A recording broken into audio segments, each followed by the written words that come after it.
വിവാഹം കഴിഞ്ഞപ്പോൾ മുതൽ പ്രഗ്നന്റ് ആകാൻ നിരവധി തവണ ശ്രമം നടത്തിയിരുന്നു. ആശുപത്രിയിൽ പോകാൻ വരെ തീരുമാനിച്ചിരുന്നു. കുടുംബത്തിലേക്ക് പുതിയ അതിഥി വരാൻ പോകുന്നതിന്റെ സന്തോഷത്തിലാണ് കൃഷ്ണകുമാർ കുടുംബം. താൻ 3 മാസം ഗർഭിണിയാണെന്ന് തന്റെ ആരാധകരെ സോഷ്യൽ മീഡിയ വഴി ദിയ കൃഷ്ണ അറിയിച്ചു. ഒപ്പം 3-ാം മാസം സ്കാനിംഗ് ചെയ്തതിന്റെ ചിത്രങ്ങളും ദിയ പങ്കിട്ടിരുന്നു. താരപുത്രിയുടെ കഴിഞ്ഞ കുറച്ച് നാളുകളായുള്ള വ്ളോഗുകളും ഫോട്ടോകളും കണ്ടപ്പോൾ തന്നെ ആരാധകർ പ്രഗ്നൻസി പ്രവചിച്ചിരുന്നു. എന്നാൽ ഒന്നിനോടും ദിയ പ്രതികരിച്ചിരുന്നില്ല. ഇപ്പോഴിതാ താൻ ഗർഭിണിയാണെന്നും അറിഞ്ഞപ്പോഴുള്ള റിയാക്ഷനും ഗർഭിണിയായതിനു ശേഷമുള്ള 3 മാസത്തെ വിശേഷങ്ങളും വ്ളോഗായി പങ്കുവച്ചിരിക്കുകയാണ് ദിയ കൃഷ്ണ.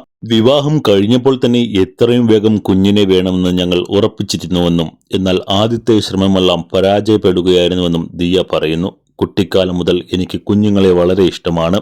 കെട്ടിക്കഴിഞ്ഞപ്പോൾ മുതൽ ഞാൻ അശ്വിനോട് പറയുന്നുണ്ടായിരുന്നു എനിക്കൊരു കുഞ്ഞിനെ വേണമെന്ന്.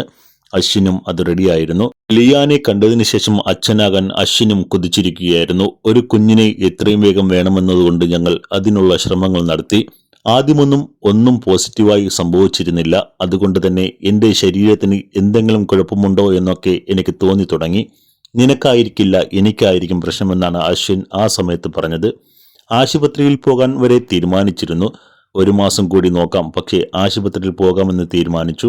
വിവാഹം കഴിഞ്ഞ് 2-ാം മാസമായിരുന്നു അത്. പ്രഗ്നൻസി ഡിറ്റക്ഷൻ കിറ്റ് വാങ്ങിയത് കയ്യിലുണ്ടായിരുന്നു. അതിൽ 6 എണ്ണം പലപ്പോഴായി ഉപയോഗിച്ചു.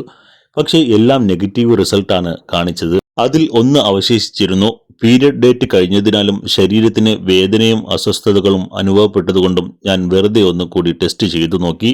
പെട്ടെന്ന് 2 പിങ്ക് ലൈൻ വന്നു. ആകെ കൺഫ്യൂഷനായി. അശ്വിനും റിസൾട്ട് കണ്ട് കണ്ണു തള്ളി നിന്നു. പ്രഗ്നൻസി ഉറപ്പിക്കാമോ ഇല്ലയോ, റിസൾട്ട് വിശ്വസിക്കാമോ, മിസ്റ്റേക്ക് ആകുമോ എന്നൊക്കെ സംശയമായി. അതിനാൽ വീണ്ടും 2-3 ട്രിപ്പ് കൂടി വാങ്ങി ടെസ്റ്റ് ചെയ്തു നോക്കി. അപ്പോഴും 2 ലൈൻ വന്നു. ശേഷം ഞാൻ ഒന്നുകൂടി ഉറപ്പിക്കാൻ എൻ്റെ കസിനായ തൻവിയെ വിളിച്ചു. അവൾക്ക് കുഞ്ഞുള്ളതിനാൽ ഇതിനെക്കുറിച്ച് കൃത്യമായി പറയാൻ അവൾക്ക് കഴിയുമല്ലോ. അവളെ കാണിച്ചപ്പോഴേക്കും പ്രഗ്നൻസി കൺഫേം ആണ്.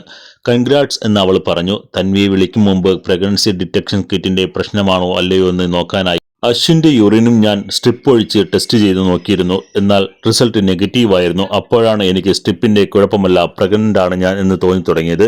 എന്റെ ശരീരഭാരം കൂടിയിരുന്നു എന്നാണ് ദിയ പറഞ്ഞത്. പ്രഗ്നൻസി കൺഫേം ആയപ്പോൾ ഒരു രക്ഷമില്ലാത്ത ഫീലിംഗ് ആയിരുന്നുവെന്ന് അശ്വിനും കൂട്ടിച്ചേർത്തു. മരുന്ന്, ട്രിപ്പ്, ഛർദി എന്നിവയെല്ലാം അടങ്ങിയതായിരുന്നു തന്റെ ആദ്യ 3 മാസമെന്നും ദിയ വീഡിയോയിൽ പറയുന്നു.